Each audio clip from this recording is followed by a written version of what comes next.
I'm so excited to bring you Sugarland. I want to give you a really quick look at how exactly this game is played. So, as you can tell by the board, it's very similar to the game Candyland.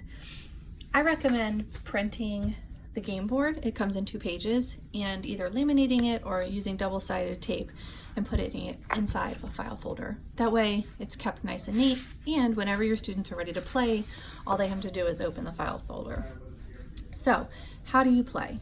Well, the students first find the sum of all the letters in their name, and then they play in order from least to greatest. So, a student who has a lower sum, smaller letters in their name, they'll go first. And this is how they play. So, for their first card, they can pick whichever card they want. Let's say student 1 wants to pick the blue card. So this has a division problem on it, and it says 2 spaces. So what they do is if they solve this problem, then they'll move forward 2 spaces. I did not include playing pieces for this because you'd have to cut them out and they would be really small. So you can use coins, dice, anything. So for this example, I'm going to use colored dice. So let's say player 1 was the red, and they got this correct. So they'll move forward 2 spaces.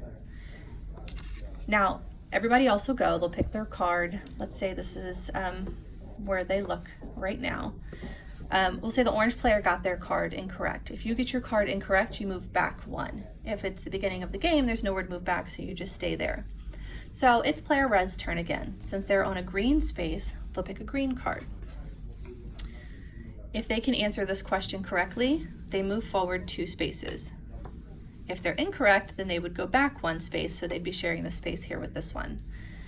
And this game just continues until somebody reaches the bubblegum machine in the end. An answer key is included, so students can check each other's answers.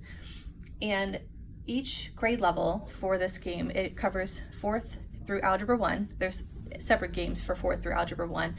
Covers 4 different skill sets.